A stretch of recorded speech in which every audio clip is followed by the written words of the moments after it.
Today is Wednesday, November 2nd, and you should be reading Ezekiel 22 through 24, Psalm 134, and John 8.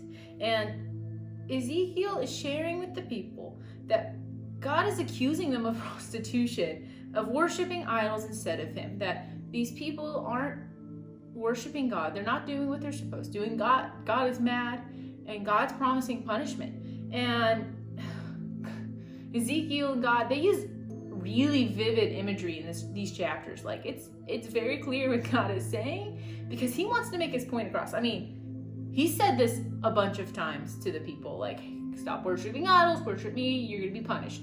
Stop doing this or else. And they're not listening. So God's trying to be like really clear. He wants to make His point across. I mean, His message is so clear. He used Ezekiel and his family as an example. God says, I'm going to destroy the apple of your eye.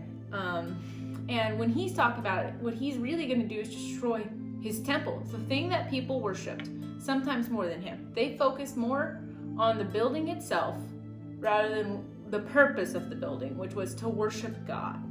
And God wanted to be clear, so clear that He killed Ezekiel's wife to show what was going to happen. That, like in the passage, Ezekiel's wife dies, and Ezekiel barely mourns. It says God tells him to. And God says, I'm going to destroy my temple, and you guys aren't going to mourn properly either, because you're not caring about what you're supposed to be caring, and so there will be punishment. And I wonder, this got me thinking, like, do we sometimes worship the building more than the people? Or not the people, we don't want to worship the people. Do we worship the building more than we worship God? Do we sometimes focus more on activities and events more than on the purpose of those things, which is to worship God? These buildings and activities and events are all tools to help us grow in our relationship with God. And so I want us to think about that today. What is our focus? Is our focus on our things and the stuff? And are we actually worshiping those without realizing it? Or is our focus on God? Ezekiel, he was sharing God's word, and his focus was on God. And God used him as a prophet. The people, the Israelites on the other hand, their focus was on the temple and on idols and not on God. And God promises punishment. We see this time and time again through the prophets. I mean, we've been going through the prophets for months now, it feels like.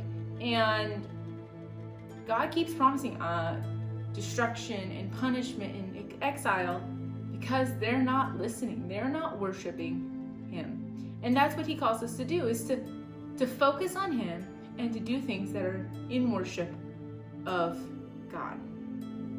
And so as you think about those things and you contemplate where your heart is at, I want you to start trying to figure out how we can and how you can change your heart to focus on our worship of God. Until next time, you are sent.